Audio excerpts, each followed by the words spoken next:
اعوذ باللہ من الشیطان الرجیم بسم اللہ الرحمن الرحیم۔ پچھلے قصے میں ہم نے جانا تھا قصے حضرت ابراہیم میں چند اور عبرتیں۔ آج ہم جانیں گے حضرت ابراہیم کی مہمان نوازی کا ایک عجیب قصہ۔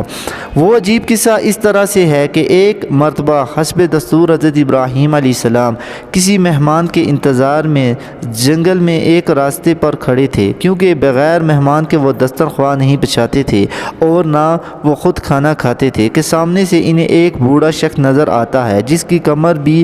بڑھاپے کی وجہ سے جھک گئی تھی اور وہ لاٹھی کے سہارے چل رہا تھا۔ حضرت ابراہیم علیہ السلام آگے بڑھے اور اسے اپنے ہاتھ کا سہارا دیتے ہوئے گھر لے گئے اور دسترخوان بچھایا گیا اور کھانا چنا گیا۔ جب سب لوگ کھانے سے فارغ ہو گئے تو ابراہیم علیہ السلام نے اس بوڑھے سے فرمایا کہ کھانا کھانے کے بعد خدائے وحدہ لا شریک کا شکر ادا کرو جس نے ہمیں یہ سب نعمتیں عطا فرمائی۔ یہ سن کر بوڑھے نے غصے سے کہا، میں نہیں جانتا کہ تیرا خدا وحدہ لا شریک کون ہے، میں تو اپنے بت کا شکریہ ادا کرتا ہوں معاذ اللہ جو میرے گھر میں رکھا ہوا ہے۔ حضرت ابراہیم کو بوڑھے شخص کا یہ جواب بہت ناگوار گزرا اور آپ نے فوراً اسے گھر سے رخصت کر دیا۔ ابھی تھوڑی دیر ہی ہوئی تھی کہ حضرت ابراہیم علیہ السلام کو اپنے اس طرز عمل سے بہت پریشانی ہوئی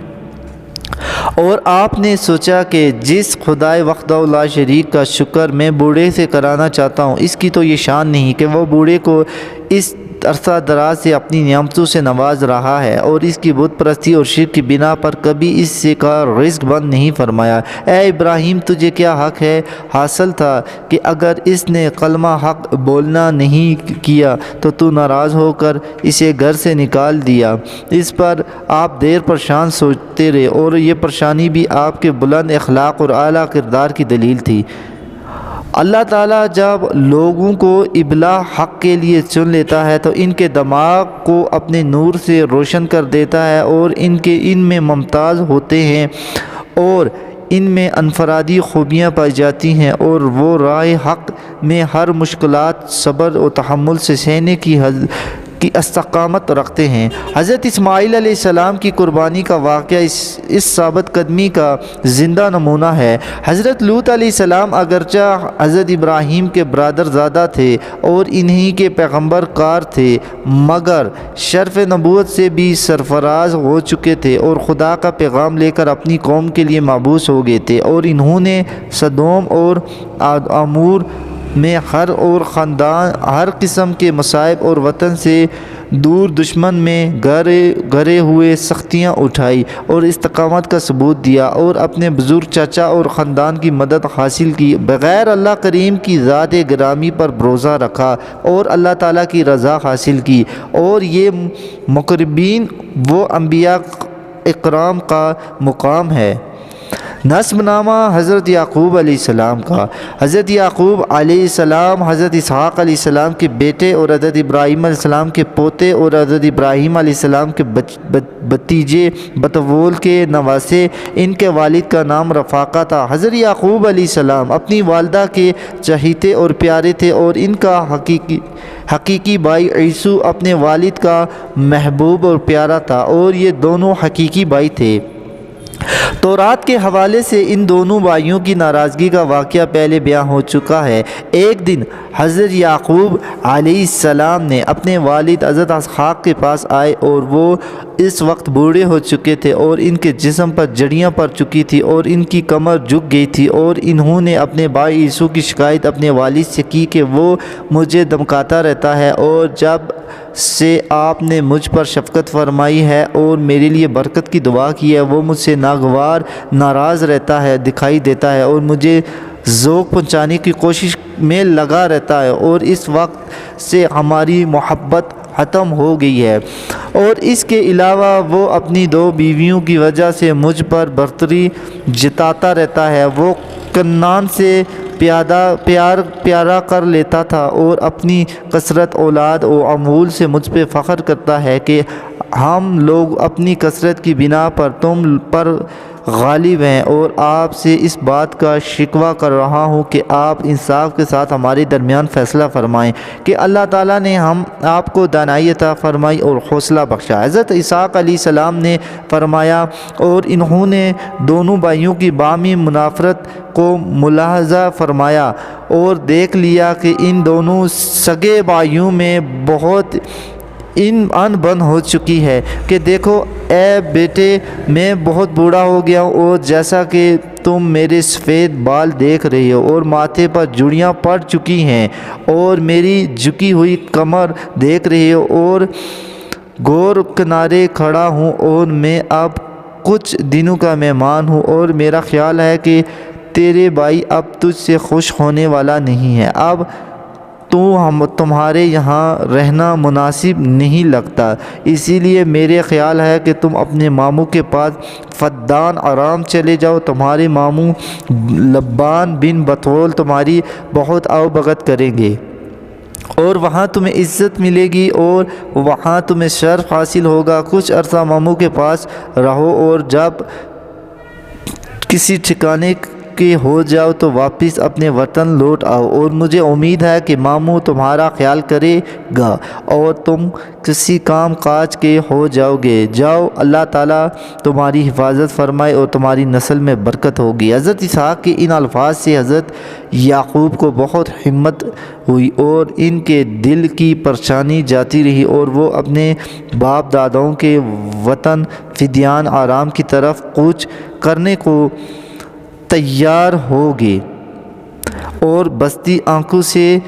انہوں نے اپنے پیارے والدین کو خیر آباد کہا اور انہوں نے بھی انہیں اپنی نیک عادات اور دعاؤں کے ساتھ رخصت کیا اور وہ صحرا کی طرف رخ کر چل پڑے اور رات کے وقت انہوں نے سفر اختیار فرمایا اور رات کو آپ سفر کرتے اور دن کو کہیں سائے میں آرام فرماتے۔ اسی طرح سے صحراؤں کے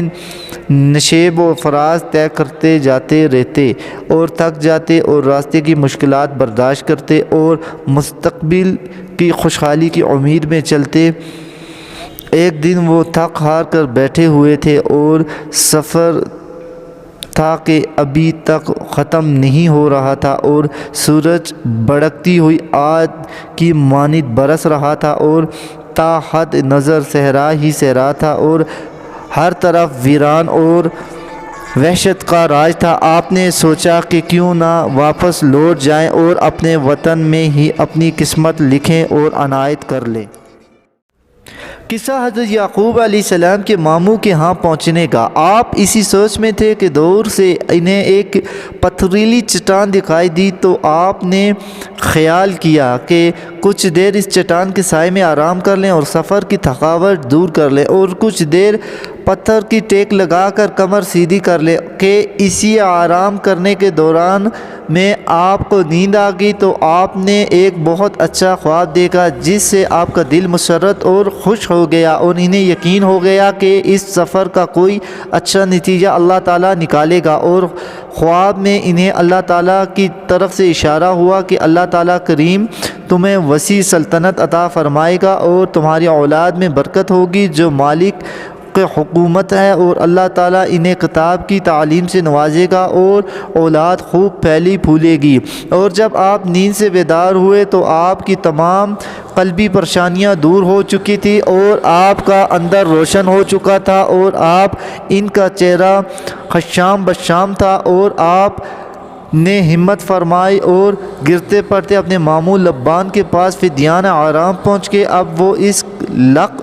و حق صحرا سے نکل گئے تھے اور اپنے منزل مقصود پر پہنچ گئے تھے۔ فدیان آرام پہنچ کر وہ لوگوں سے اپنے ماموں لبان کا پتہ پوچھ رہے تھے کہ کوئی صاحب لبان کا گھر جانتا ہے تو کسی نے بتایا کہ وہ دیکھو سامنے سے لبان کی بیٹی راحیل چلی آ رہی ہے، وہ اپنی بکریاں لے آ رہی ہے۔ حضرت یعقوب علیہ السلام نے دیکھ کے سامنے ایک جوبر اور خوب بخو اور حسین لڑکی بکریوں کا ریور ہانکتے چلی آ رہی ہے۔ وہ اسی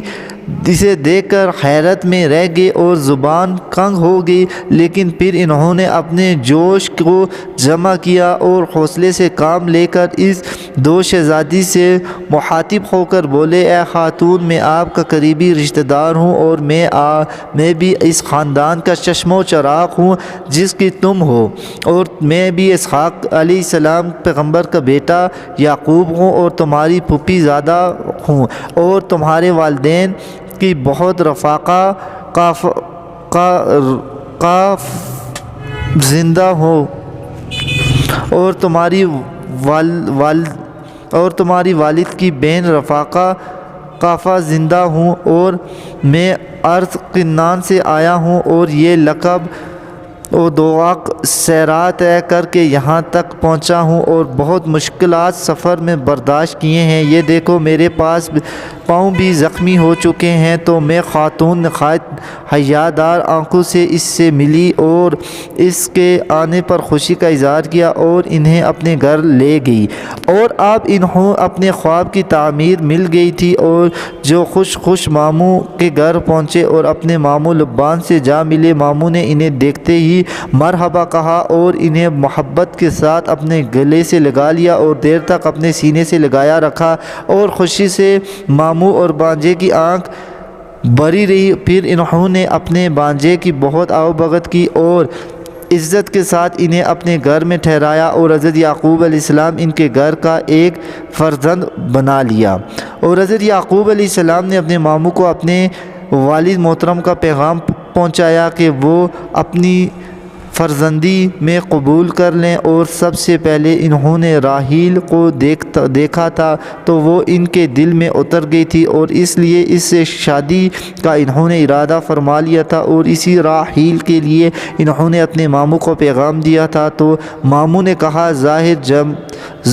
ظاہر جمع رکھو، تمہاری درخواست منظور ہے اور اب تمہاری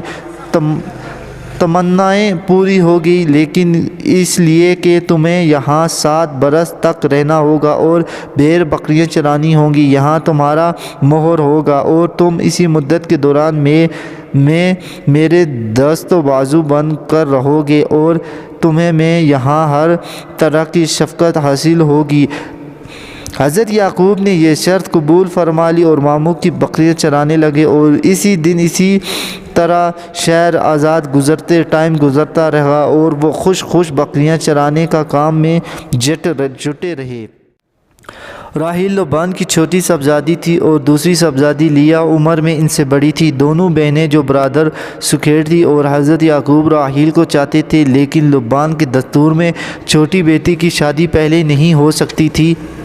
اور لیکن ان کے ماموں لبان یعقوب کی خواہش بھی ٹال نہیں سکتے تھے، کیونکہ وہ شروع دن سے ہی راحیل کو ہی چاہتے تھے۔ تو لبان نے یہ ترکیب سوچی کہ باری باری دونوں بیٹیوں کی شادی یعقوب سے کرائی جائے، اور یہ ان کے اہل و لائق بھی ہیں، اور اس شریعت میں دونوں بہنیں ایک شخص کے نکاح میں ہو سکتی تھی۔ پھر جب حضرت یعقوب نے چرائی کی مدت پوری کر لی اور شادی کا وعدہ آ گیا، تو انہوں نے اپنے ماموں لبان سے شادی کا وعدہ پورا کرنے کو کہا کہ اب وعدے کے مطابق راحیل کو نکاح مجھ سے کرا دیں۔ تو لبان نے کہا، دیکھو شریعت کا قانون اور قوم کا دستور کی اجازت نہیں دیتا کہ بڑی بیٹی سے پہلے چھوٹی کی شادی ہو۔ یہ لیا اور راحیل سے بھی بڑھ کر جو برادر زادہ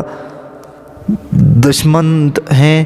لہٰذا تم اس سے نکاح کر لو۔ اگر تم ضرور ہی راحیل سے شادی کرنا چاہتے ہو تو 7 برس تک مزید بکریاں چراؤ۔ اور یعقوب نے اپنے ماموں کی پیشکش کو قبول فرما لیا اور لیا خاتون سے نکاح فرما کر 7 برس کے لیے بکریاں چرانے لگے، اور انہوں نے اپنے ماموں کے کہنے کا احترام کیا، کیونکہ انہیں ماموں نے بہت احترام بخشا اور عزت اپنے گھر میں ٹھہرایا، لہٰذا انہوں نے کوئی حیل و حجت نہیں کی، اور لیا خاتون سے شادی کر لی اور اپنے کام میں مصروف ہو گئی، اور 7 برس بکریاں چرا کر مہر کی شرط پوری کی، اور راحیل خاتون بھی آپ عقیدے میں لے لی اور ان کے لیے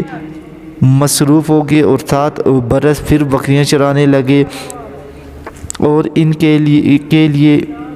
ان کے علاوہ وہ دونوں بہنوں کی کنیزیں حضرت یعقوب کے نکاح میں آ گئی، اور اس کے بعد کے ماموں نے انہیں سامان دے کر عزت کے ساتھ واپس بھیجا اور بکریوں کا ایک ریوڑ بھی ان کو عطا فرمایا، اور وہ دوبارہ اپنے دادا کے دارالہجرت فلسطین میں آ کر مقیم ہو گئے۔ جن دنوں حضرت یعقوب اپنے ماموں کے پاس فدیان میں چلے آئے، ان دنوں یسوع ناراض ہو کر اپنے چاچا حضرت اسماعیل کے پاس آ کر بسا اور ان کی صاحبزادی سے نکاح کر کے ان کے قریب ہی رہنے لگا، اور اس عرصے میں دونوں بھائیوں کی چپلیشیں بھی ختم ہو گئی اور دونوں کا آپس میں رشتہ محبت کا دوبارہ قائم ہو گیا، اور دونوں بھائیوں کے درمیان ایک دوسرے کے درمیان تحفے تحائف بھیجنے کا سلسلہ جاری ہو گیا۔ یہ تمام واقعات تورات میں مذکور ہیں۔ قرآن کریم میں اتنی تفصیل نہیں ہے کہ قرآن مجید میں حضرت یعقوب علیہ السلام کے جلیل القدر نبی اور صاحب صبر و عظمت پیغمبر ہونے اور حضرت یوسف علیہ السلام کے باپ ہونے کا ذکر ملتا ہے، اور اسی مضمن میں نام لینے بغیر یوسف علیہ السلام کے دوسرے بھائی کا ذکر بھی ملتا ہے، حضرت اسرائیل علیہ السلام۔ حضرت یعقوب علیہ السلام کا عربی نام اسرائیل ہے، اور جس کے معنی ہے عبداللہ، جو اسرائیل دو لفظ سے مل کر بنا ہے، اور اردو میں اس کے معنی ہے خدا کا بندہ۔ حضرت ابراہیم کی والدہ جو حضرت اسحاق کی نسل سے ہیں، وہ نبی حضرت اسرائیل کہلاتی ہے، اور آج بھی یہود و نصارہ کے قدیم خاندان اسی نسل کی طرف منسوب ہیں، اور وہ بنی اسرائیل یا اسرائیلی کہلاتے ہیں۔ اولاد یعقوب علیہ السلام کے 12 بیٹے تھے، اور گزشتہ سطور میں بیان ہو چکا ہے کہ برادر دادا حقیقی حضرت یوسف علیہ السلام کے علاوہ ان کی تمام اولاد فدیہ آرام میں پھیلی ہوئی تھی۔ صرف بن یامن فلسطین ارض کنعان میں پیدا ہوئی، اور حضرت یعقوب علیہ السلام کی یہ اولاد دن کی چند بیسوں سے پیدا ہوئی۔ ان کی تفصیل اس طرح سے ہے: لیات بن لبان سے ریاد بن شمون، لوی، یہودا، دیسا، کروارا، ریلوبون پیدا ہوئے، اور راحیل بنت لبان سے یوسف علیہ السلام اور بن یامین پیدا ہوئے، اور بلہا یعنی راحیل کی باندی سے دان اور نتالی تولد ہوئے، اور زلفالیہ کی کنیز سے جدا اور اشیریل ولادت ہوئی۔ منصب پیغمبری: حضرت یعقوب علیہ السلام خدا تعالیٰ کے پرستگیدہ بندے تھے، اور اہل کنعان کی ہدایت کے لیے اللہ تعالیٰ کی جانب سے مبعوث ہوئے تھے۔ انہوں نے برسوں تک تبلیغ کا یہ فریضہ انجام دیا۔ قرآن مجید میں ان کا ذکر زیادہ تر حضرت یوسف علیہ السلام کے قصے سے ہوا ہے، اور حضرت یعقوب علیہ السلام آخری عمر میں اپنے بیٹے حضرت یوسف علیہ السلام کی وجہ سے بلکہ ان کی درخواست پر مصر چلے آئے، اور باقی زندگی انہوں نے مصر میں ہی گزاری، اور وہیں ان کا انتقال ہوا، اور وہیں پر ان کی تدفین ہوئی، اور حضرت یعقوب علیہ السلام کا تفصیلی ذکر حضرت یوسف علیہ السلام میں قصے میں آ رہا ہے۔ امید کرتے ہیں یہ ویڈیو پسند آئی ہوگی۔ میری اس ویڈیو کو لائک کریں، چینل کو سبسکرائب کریں۔ اگلی ویڈیو تک اجازت دیجیے۔ خدا حافظ۔